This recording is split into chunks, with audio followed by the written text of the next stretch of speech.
Welcome to this YouTube channel.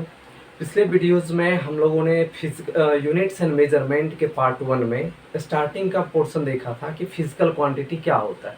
उससे ही पहले हम लोगों ने देखा था कि क्वांटिटी क्या है, फिर मैंने उसको कैटेगराइज किया था एक फिजिकल क्वांटिटी में और दूसरा मैथमेटिकल क्वांटिटी में। तो आपने देखा होगा फिजिकल क्वांटिटी में मैंने बताया था इसके दो पार्ट्स होते हैं। यानी आपने अगर फर्स्ट पार्ट का नहीं देखा है तो आप जाके पहले वो वीडियो देख लें तो ज़्यादा हेल्पफुल रहेगा। तो आपने देखा होगा फिजिकल क्वांटिटी बराबर मैंने बताया था न्यूमेरिकल वैल्यू इनटू यूनिट। साथ ही साथ इस पे बेस्ड मैंने न्यूमेरिकल भी बताया था कि n1 u1 बराबर n2 u2। दैट मीन्स जब u1 को u2 में कन्वर्ट करेंगे तो ये क्या होगा, n1 से n2 में कन्वर्ट हो जाएगा। तो पिछले वीडियो में मैंने इस पे बेस्ड 4-5 न्यूमेरिकल्स भी आप लोगों को कराया था। आज हम लोग इसी को आगे बढ़ाते हैं कि इसमें और क्या क्या पॉसिबल है। देखिए अब अगला एक पॉइंट आप देखेंगे कि एक कोई भी फिजिकल क्वांटिटी है, एक फिजिकल क्वांटिटी में क्या क्या हो सकता है। जैसे कि मैंने पिछले वीडियोज में बताया था फिजिकल क्वांटिटी में मेनली 2 पार्ट्स होते हैं, एक न्यूमेरिकल वैल्यू और दूसरा यूनिट।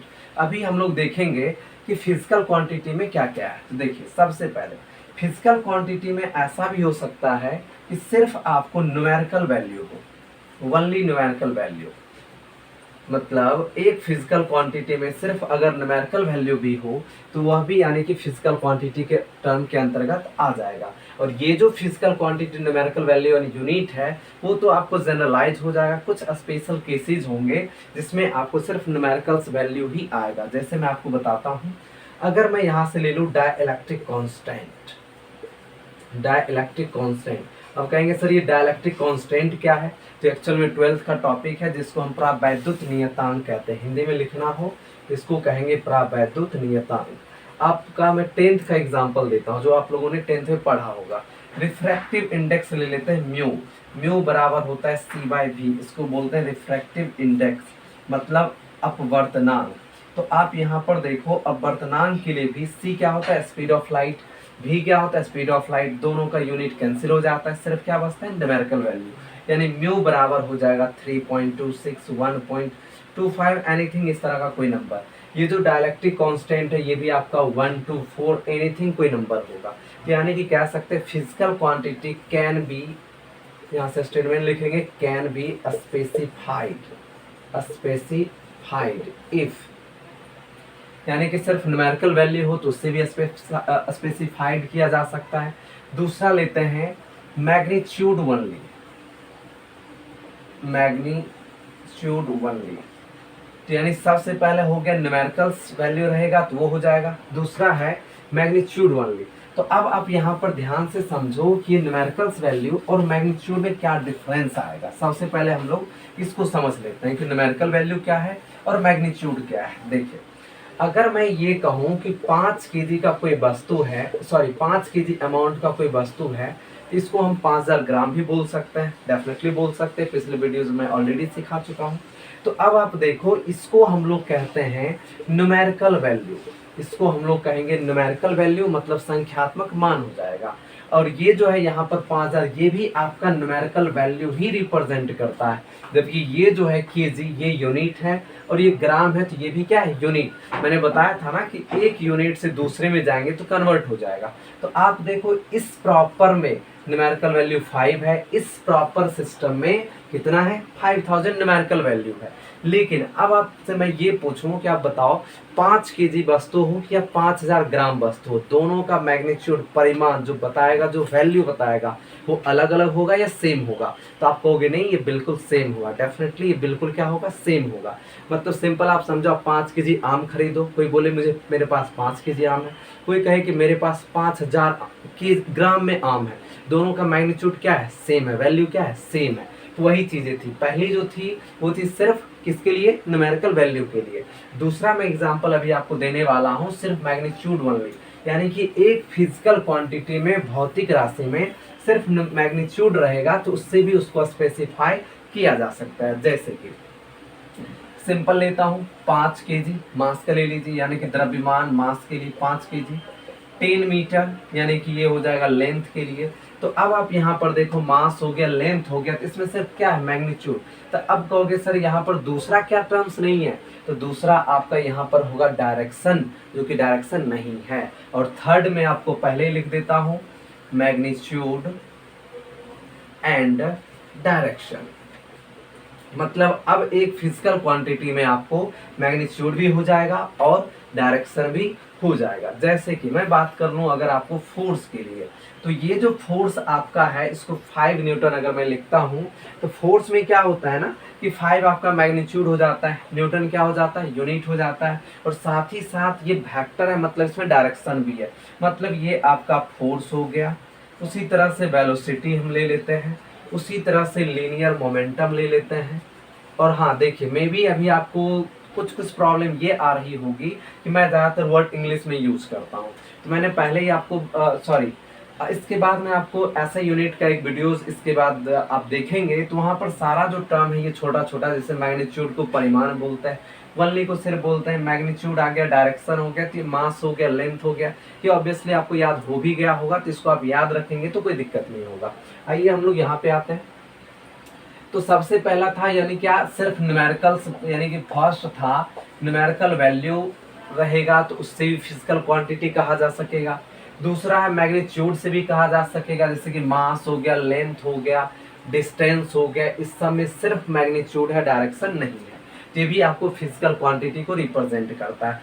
नेक्स्ट देखते हैं हम लोग, नेक्स्ट कह रहा है कि मैग्नीट्यूड भी होना चाहिए और डायरेक्शन भी होना चाहिए, तो यानी कि फोर्स हो गया, यानी कि बल हो गया। उसके बाद वेलोसिटी यानी कि वेग हो गया, लीनियर मोमेंटम रैखिक संवेग हो गया, एक काइनेटिक एनर्जी गतिज ऊर्जा, आपको पता है गतिज ऊर्जा, तो इसमें क्या होता है, सिर्फ होता है 25 जूल, 10 जूल, इस तरह से। तो यहाँ पर क्या है, सिर्फ न्यूमेरिकल वैल्यू, मैग्नीट्यूड वाली, यानी कि इसमें सिर्फ क्या है, मैग्नीट्यूड। तो आई होप आपको समझ में आ गया होगा कि एक फिजिकल क्वांटिटी को 3 रूपों में स्पेसिफाई किया जा सकता है, व्यक्त किया जा सकता है, सिर्फ न्यूमेरिकल वैल्यू से, दूसरा हो जाएगा मैग्नीट्यूड ओनली से, और तीसरा जो है वो मैग्नीट्यूड और डायरेक्शन तीनों हो जाएगा। तो मेरे ख्याल से कहीं से कोई दिक्कत नहीं हुआ होगा। अगर कोई दिक्कत हो तो आप कमेंट्स में इसको मेंशन कर दोगे, तो मैं आपको प्रॉपर वहाँ पे रिप्लाई कर दूंगा। चलिए नेक्स्ट आगे बढ़ते हैं हम लोग, इसको आगे बढ़ाते हैं। अब आपको याद होगा कि जब फिजिकल क्वांटिटी को मैं बता रहा था, तो इसमें स्टार्टिंग में बताया था इसके मुख्यतः 2 भाग होते हैं, एक न्यूमेरिकल वैल्यू होता है और दूसरा क्या होता है, यूनिट होता है।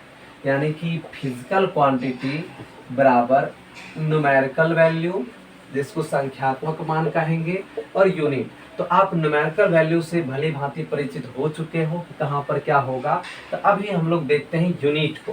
तो यूनिट क्या होगा, चलिए तो स्टार्ट करते हैं। अगला टॉपिक आप लोगों का हो जाएगा यूनिट के लिए, तो आप हेडिंग डाल दोगे यूनिट। अब देखिए यूनिट है क्या, तो जब भी हम लोग कहीं पर जाते हैं तो बोलते हैं, जैसे द्रव्यमान 5 केजी, 10 केजी, 20 केजी, तो लास्ट में जो केजी बोलते हैं यही आपका यूनिट है। अगर आप पेट्रोल पंप पे पेट्रोल भरवाने जाते हो तो उसे हम लोग को जितना लेना होता है, जैसे बोलते हैं 5 लीटर चाहिए, 2 लीटर चाहिए, 10 लीटर चाहिए, तो लास्ट में क्या बोल रहे थे, लीटर। यही आपका क्या है, यूनिट है। उसी तरह से कोई मान लीजिए बुक हो गया, लेंथ ले लेते हैं, जैसे कि मुझे यहाँ से अगर पटना जाना हो या जंक्शन जाना हो, पटना गांधी मैदान से जंक्शन जाना हो, तो उसके बीच प्रॉपर दूरी है, या आपके घर से स्कूल की दूरी, घर से कॉलेज की दूरी, तो उसको हम लोग किलोमीटर या मीटर में मेजर करते हैं, बोलते हैं कि 5 किलोमीटर है या फिर 10 किलोमीटर है। ये जो आपको किलोमीटर दिख रहा है ना, या ग्राम दिख रहा है या किलोग्राम दिख रहा है, इसी को हम लोग कहते हैं यूनिट। तो अब हम लोग डिफाइन कर लेते हैं कि यूनिट क्या होगा। देखिए यूनिट में, to measure a physical quantity, to measure a physical quantity we need some standard, we need some standard which is called unit। इसको अगर हिंदी लिखना चाहें तो आप लिख सकते हैं कि किसी भौतिक राशि को मापने के लिए हमें एक स्टैंडर्ड, स्टैंडर्ड का मतलब हो जाता है मानक, यानी किसी भी भौतिक राशि को मापने के लिए हमें एक मानक की आवश्यकता होती है। उस मानक, उस स्टैंडर्ड को ही क्या कहा जाता है, यूनिट कहा जाता है, और इसको एक रेफरेंस पॉइंट से फिक्स किया जाता है। जैसे कि मास के लिए हम लोग यूनिट में क्या लेते हैं, केजी ले सकते हैं, ग्राम ले सकते हैं, मिलीग्राम ले सकते हैं। तो ये सब जो आपको केजी, ग्राम, मिलीग्राम दिख रहा है, ये इसी को क्या कहते हैं, यूनिट। उसी तरह से अगर वॉल्यूम हो तो वॉल्यूम के लिए हम लोग लीटर लेते हैं, किलो लीटर ले सकते हैं, उसके बाद ml मिलीलीटर ले सकते हैं। तो यही सब आपका क्या है, यूनिट। तो यानी कि सीधी सी बात है, किसी फिजिकल क्वांटिटी को मेजर करने के लिए जो हम लोग एक स्टैंडर्ड, एक पैमाना को लेंगे, उसी को क्या कहेंगे, यूनिट। देखिए आप लोग इतिहास में पढ़ते होंगे कि स्टार्टिंग में सिकंदर के टाइम में, अकबर के टाइम में जब भूमि को नापा जाता था तो वहाँ पर हम लोग क्या करते कि लकड़ी का मतलब बनाते थे। अभी भी आप गांव घरों में देखते होंगे, एक बड़ा सा बांस का कोई टुकड़ा ले लिया जाता है, उसी से मेजर करते हैं, बोलते हैं कि 5 लग्गा है या 5, उस तरह से जो भी वर्ड्स यूज करते हैं। तो लास्ट में जो हम लोग बोलते हैं वही उसका क्या हो जाता है, यूनिट हो जाता है। तो आई होप आप लोगों को यूनिट में कोई दिक्कत नहीं हुआ होगा, यूनिट समझ चुके होंगे। तो अब हम लोग आगे देखते हैं कि यूनिट का भी 2 पार्ट्स हैं, तो इसको आप नोट कर लीजिए, फिर हम लोग आगे चलते हैं।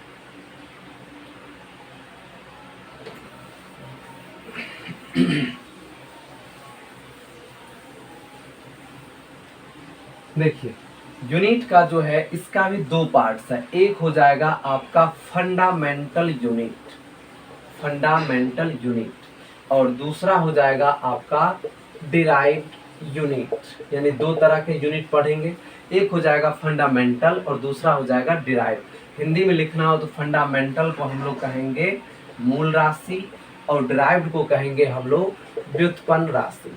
और हाँ, मैंने आपको बताया था कि आप प्रॉपर, पिछले वीडियो में मैंने मेंशन भी किया था, एक टेलीग्राम चैनल है, उससे आप ऐड हो जाएंगे तो जो भी क्लास से रिलेटेड नोट्स, पीडीएफ्स रहेंगे वो सारा आपको वहीं पर शेयर किया जाएगा। चलिए आते हैं fundamental quantity.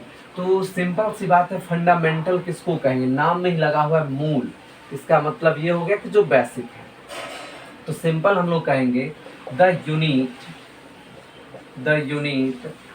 Which is independent, the unit which is independent is called fundamental unit. अब आपको पता है जो इंडिपेंडेंट है वो किसी पर भी निर्भर नहीं करता है। जैसे कि मैं अगर बोलूं केजी, मीटर, सेंटीमीटर, लीटर, तो ये सब किसी भी चीज़ों पर डिपेंड नहीं करता है। तो इसलिए हम लोग इसको, सॉरी यहाँ पर आप राशि नहीं, यहाँ पर आप इकाई लिखेंगे, क्योंकि मूल राशि में दूसरा है जो हम लोग आगे पढ़ेंगे, कि मूल इकाई हो जाएगा। तो केजी, मीटर, सेंटीमीटर, लीटर, इसी को हम लोग कहते हैं फंडामेंटल यूनिट। नेक्स्ट देखते हैं डिराइव्ड यूनिट। इसमें कहेंगे the unit which is not independent, which is not independent, that means depends on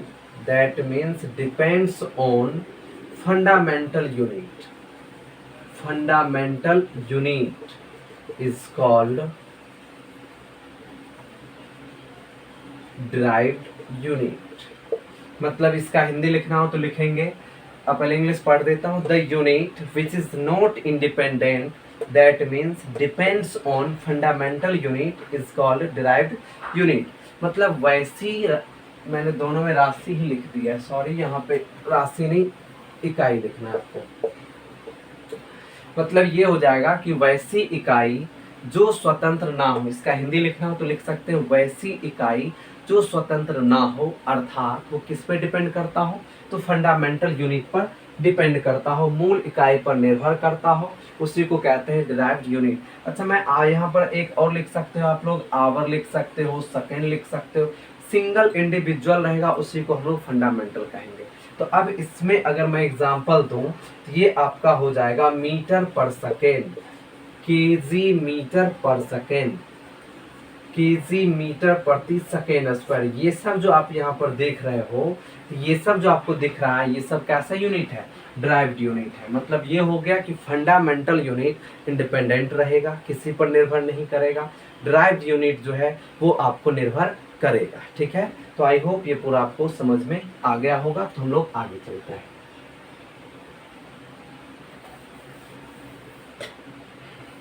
तो अभी तक में हम लोग ये देखें कि यूनिट जो है, तो यूनिट क्या होता है, तो वो एक स्टैंडर्ड के रूप में लिया जाता है। कितना टाइप का यूनिट होता है, तो 2 टाइप का होता है, एक फंडामेंटल और एक ड्राइव्ड यूनिट होता है। अब हम लोग देखेंगे कि यूनिट जो है इसको लिखने का सिस्टम क्या है, क्योंकि आप देख रहे होंगे मैं एक ही चीज़ के लिए ग्राम भी बोल रहा था, किलोग्राम भी बोल रहा था, तो इस तरह से कैसे होता है, तो ये देखते हैं। तो अब नेक्स्ट टॉपिक आपका हो जाएगा system of units. Next topic आप लोग हेडिंग देंगे सिस्टम ऑफ यूनिट्स। इसमें सबसे पहला जो सिस्टम हम लोग लेंगे वो लेंगे सीजीएस सिस्टम। सीजीएस सिस्टम देखिए ये बहुत ही सिंपल है। सीजीएस टोटल आपको 4 टाइप का सिस्टम होगा। तो सबसे पहला है सीजीएस सिस्टम। तो सीजीएस सिस्टम में क्या है इसको देख लेते हैं, ये नाम से क्लियर हो जाएगा। सी का मतलब हो जाता है आपको सेंटीमीटर। नेक्स्ट है जी, जी का मतलब हो जाता है ग्राम। नेक्स्ट है एस, एस का मतलब हो जाता है सेकेंड। और ये हो गया सिस्टम, मतलब ये हो गया सीजीएस सिस्टम का फुल फॉर्म हो गया आपको centimetre, gram, second and system.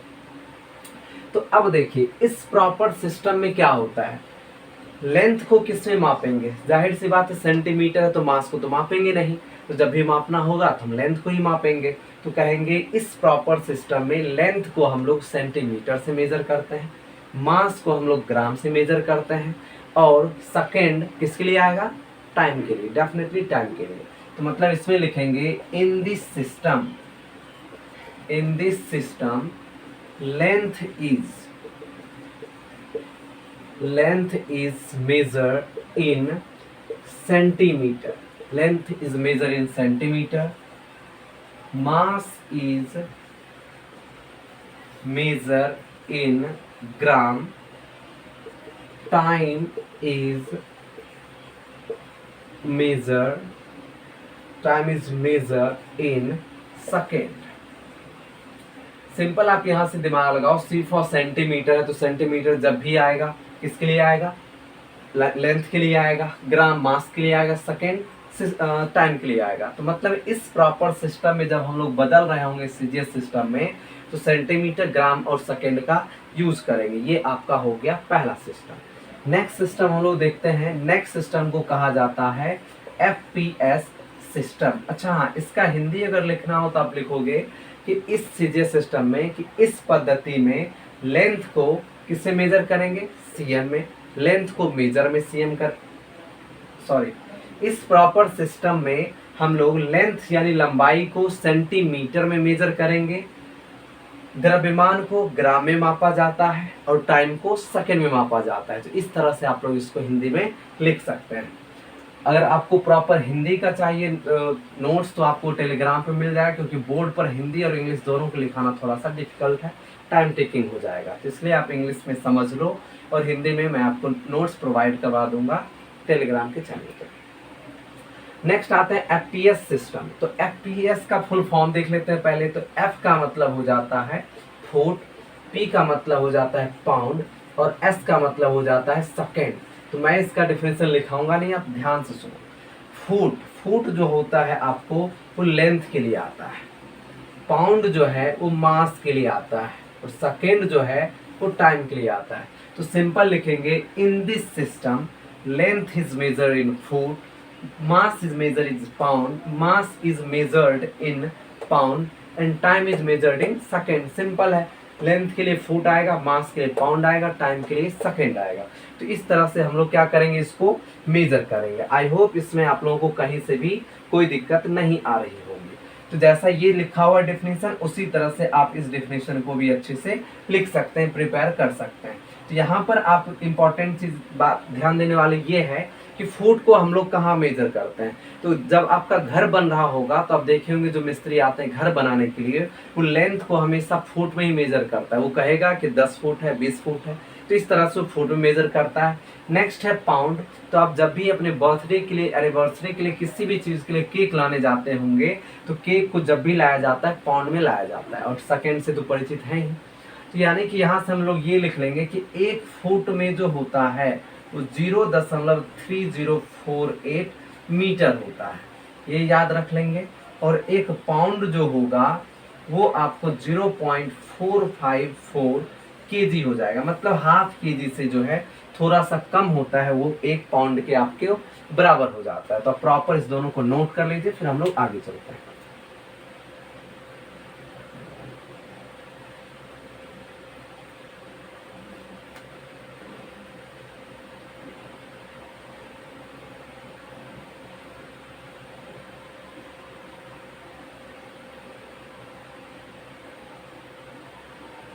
चलिए यहाँ तक कंप्लीट हो गया है। अब हम लोग आते हैं नेक्स्ट थर्ड टाइप ले लेते हैं। थर्ड जो है इसका,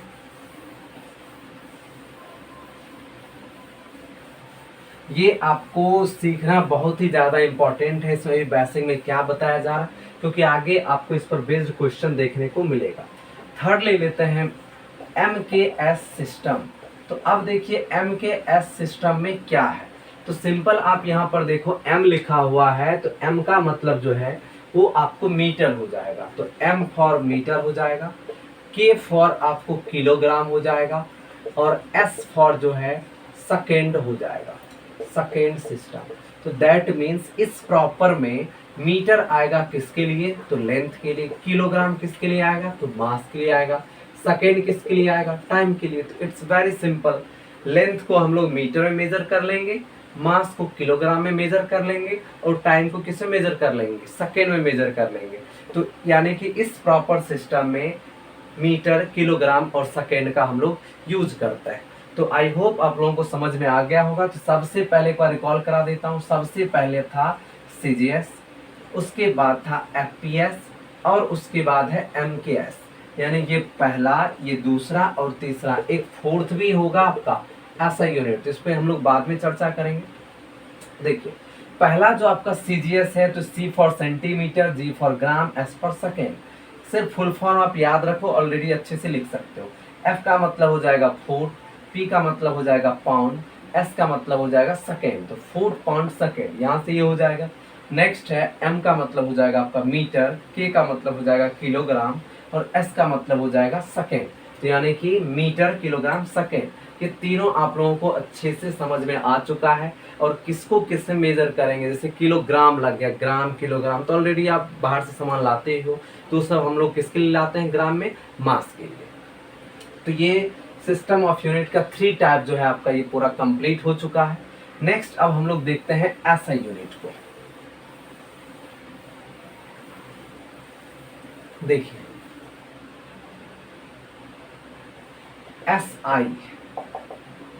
SI जो है, इसका फुल फॉर्म जो होता है वो इंटरनेशनल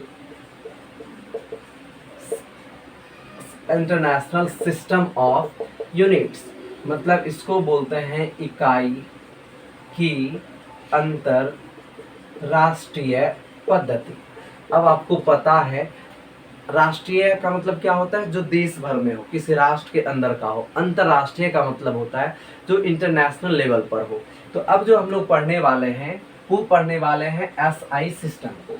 तो अब देखिए नाम में लिखा हुआ इंटरनेशनल सिस्टम, इकाई की अंतरराष्ट्रीय पद्धति, मतलब SI सिस्टम जो है एक ऐसा सिस्टम है जो पूरे वर्ल्ड लेवल पे, इंटरनेशनल लेवल पे इसको यूज करते हैं। जैसे कि हम लोग यहाँ पर यूज करते हैं मास के लिए किलोग्राम, केजी, तो डेफिनेटली ये ऑल ओवर वर्ल्ड में मास के लिए किलोग्राम ही हम लोग मेजर करते हैं। देखिए सिंपल है, अभी मैं ये किलोग्राम ले रहा हूँ, मास ले रहा हूँ, सॉरी मीटर ले रहा हूँ, वॉल्यूम ले रहा हूँ, तो ये सब साइंटिस्ट के द्वारा, यानी कि जो भी थे वो आराम से बैठ के बैठकों करके पूरे देश भर में वो डिसाइड किए हैं।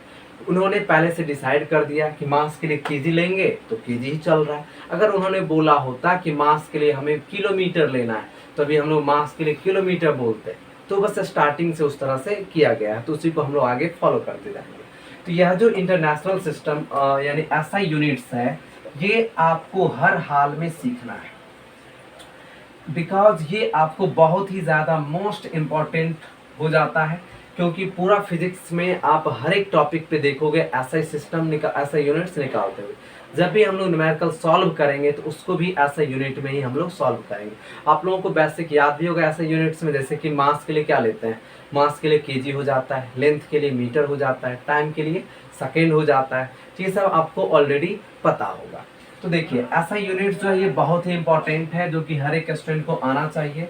तो ऐसा यूनिट का वीडियो जो है आपको ऑलरेडी यूट्यूब पे इसी चैनल पे आपको दिया हुआ है। इसमें 2 वीडियो आपको प्रोवाइड करवाया गया है। ऐसा यूनिट का 2 वीडियो बताया गया है, जिसमें पूरा ऐसा यूनिट्स कैसे फाइंड करना है, कॉम्प्लेक्स टर्म्स को कैसे निकालना है, तो सारा आपको वहाँ पर सिखाया गया है ऐसे यूनिट्स में कि किस तरह से करना है।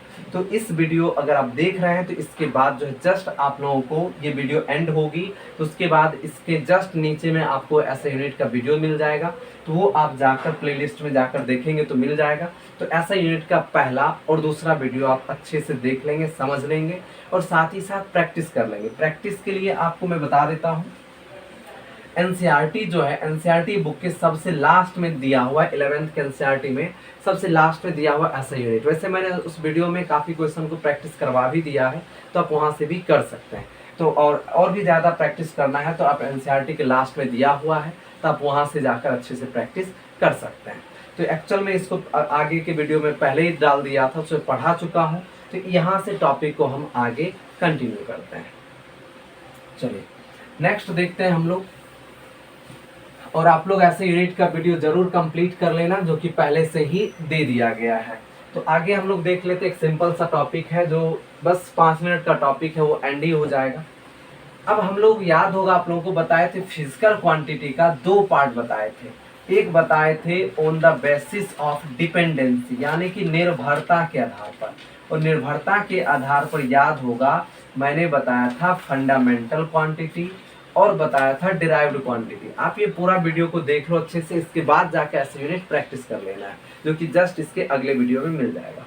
तो यानी फिजिकल क्वांटिटी का 2 था, एक था निर्भरता के आधार पर और एक जो था वो था दिशा के आधार पर। तो दिशा के आधार पर तो आपका स्केलर एंड वेक्टर हो ही जाता है, और निर्भरता के आधार पर तो अभी हम लोग को निर्भरता के आधार पर जो होगा उसको देखना है। तो आइए फिजिकल क्वांटिटी का जो 2 पार्ट है उसको देख लेते हैं। तो नेक्स्ट पार्ट यानी कि नेक्स्ट टॉपिक हो जाएगा आपका सबसे पहला fundamental physical quantity. Physical quantity या फिर इसी को हम लोग फंडामेंटल क्वांटिटी भी कह सकते हैं, यानी कि मूल भौतिक राशि, या इसी को मूल राशि भी कह सकते हैं। सेम डिफिनेशन आएगा जो भी मैंने फंडामेंटल यूनिट के लिए आपको लिखाया था। सिंपल लिखेंगे the physical quantity, the physical quantity, ये सिर्फ द क्वांटिटी से भी स्टार्ट कर सकते हैं। The physical quantity which is independent, same definition रहेगा, which is independent, that means doesn't depends on other quantity. The physical quantity which is independent, that means doesn't depends on other quantity, is called fundamental, is called fundamental quantity. For example, अगर आप हिंदी में लिखना चाहो तो लिखेंगे वैसी भौतिक राशि जो स्वतंत्र हो, अर्थात किसी दूसरे राशि पर निर्भर नहीं करता हो, उसे ही हम लोग क्या कहेंगे, फंडामेंटल क्वांटिटी, मूल राशि कहेंगे। एग्जाम्पल में ले लेते हैं मास, उसके बाद हो गया आपका लेंथ, उसके बाद हो गया टाइम। मास का मतलब हो गया द्रव्यमान, लेंथ का मतलब हो गया लंबाई, और टाइम का मतलब हो गया समय। हिंदी आप मैंने देखो, जब भी आपको अगर हिंदी लिखना हो तो मैं बोल रहा हूँ तो वहाँ से आप नोट कर लेना, क्योंकि दोनों लिखूंगा तो टाइम फिर ज़्यादा लग जाएगा। चलिए, तो फंडामेंटल क्वांटिटी में कह रहा है कि जो इंडिपेंडेंट हो, जो किसी अन्य राशि पर निर्भर नहीं करता हो। फॉर एग्जाम्पल दिया क्या है, मास, द्रव्यमान। तो अब बताइए, सपोज दैट इस मार्कर का जो मास है, ठीक है, अब इसमें वैसे इंक है तो सूखने वाला है, तो इसको छोड़ देते हैं हम लोग, प्रॉपर इस बोर्ड की बात कर लेते हैं। बताइए, इस बोर्ड में कुछ ना कुछ मास है, इसको मैं यहाँ पे लगा के छोड़ देता हूँ। इसको मैं 2 साल के बाद भी मेजर करूँ, 3 साल के बाद, 5 साल के बाद, फिर भी ये मास जितना है उतना ही रहेगा, कभी चेंज नहीं होगा। उसी तरह से लंबाई, मान लीजिए आज आपके घर से आपके कॉलेज की दूरी अगर 10 किलोमीटर है, तो क्या 10 साल के बाद वो 10 किलोमीटर घट के 9 हो जाएगा या बढ़ के 12 हो जाएगा? क्या बिल्कुल नहीं होगा। तो यानी कि लेंथ है, ये भी किसी भी चीज़ों पर डिपेंड नहीं करेगा, चाहे आंधी आए, तूफान आए, कुछ भी आए, कुछ भी नहीं होगा।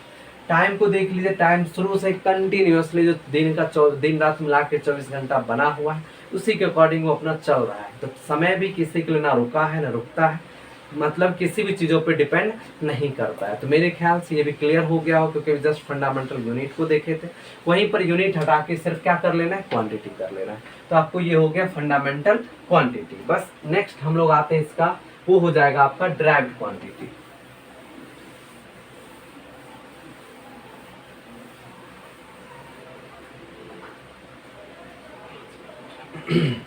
नेक्स्ट जो है टॉपिक वो आपका हो जाएगा ड्राइव्ड क्वांटिटी। देखिए ड्राइव्ड क्वांटिटी किसको कहेंगे, इसमें लिखेंगे या ड्राइव्ड फिजिकल क्वांटिटी भी लिख सकते हैं, वो द क्वांटिटी विच आर या which is not independent, which is not independent, which is not independent. अब देख लेना, अगर मैंने उसमें नोट आई थिंक नहीं लिखा, देख लेना अगर फंडामेंटल में नोट लिखा होगा तो उसको कट कर लेना, तो फंडामेंटल में क्या होता है, इंडिपेंडेंट होता है। तो the quantity which is not independent, that means depends on, that means depends on fundamental quantity, fundamental quantity is called derived quantity. इसको हिंदी में लिखेंगे तो वैसी राशि जो स्वतंत्र नहीं हो, अर्थात मूल राशि पर निर्भर करता हो, उसे क्या कहेंगे, डिराइव्ड क्वांटिटी कहेंगे। फॉर एग्जाम्पल ले लेते हैं बल, फोर्स। तो बताइए फोर्स जो है डिराइव्ड है कैसे, तो आपको पता है फोर्स F जो होता है वो मास इंटू एक्सेलरेशन होता है, मतलब द्रव्यमान पर भी निर्भर करता है और त्वरण पे भी निर्भर करता है। वर्क ले लेते हैं तो वर्क बराबर हो जाता है आपका फोर्स इंटू डिस्प्लेसमेंट, यानी कि वर्क जो है कार्ड्स ये फोर्स पे निर्भर करता है और डिस्प्लेसमेंट पर निर्भर करता है। तो इस तरह से आप देख रहे हैं कि वर्क जो है वो फंडामेंटल क्वांटिटी के अलग अलग रूपों में निर्भर करता है। तो मेरे ख्याल से यहाँ तक आप लोगों को पूरे अच्छी तरीके से समझ में आ गया होगा। तो आज की इस वीडियो में हम लोगों ने क्या क्या देखा है, तो सबसे पहले हम लोगों ने देखा कि फंडामेंटल यूनिट क्या होगा, क्योंकि यूनिट का 2 पार्ट पढ़ा था हम लोगों ने। तो फंडामेंटल यूनिट क्या होगा, फिर देखा हम लोगों ने ड्राइव्ड यूनिट क्या होगा। तो उसके बाद हम लोग फिजिकल क्वांटिटी का जो दिशा निर्भरता के आधार पर पढ़े थे, तो उसमें हम लोगों ने देखा फंडामेंटल यूनिट क्या होगा, और फंडामेंटल क्वांटिटी क्या होगा और ड्राइव्ड क्वांटिटी। साथ ही साथ सिस्टम ऑफ यूनिट्स को पढ़ा है, तो सिस्टम ऑफ यूनिट्स भी आप देखे हैं। इस वीडियो के जस्ट बाद आप लोग ऐसा यूनिट का 2 वीडियो मैंने पहले से डाल रखा है, तो उसको आप ज़रूर देख लेना। मिलते हैं हम लोग नेक्स्ट वीडियो में नए टॉपिक के साथ। नया टॉपिक आई थिंक आप लोगों का डायमेंशनल फार्मूला होगा। तो मिलते हैं नए वीडियो में।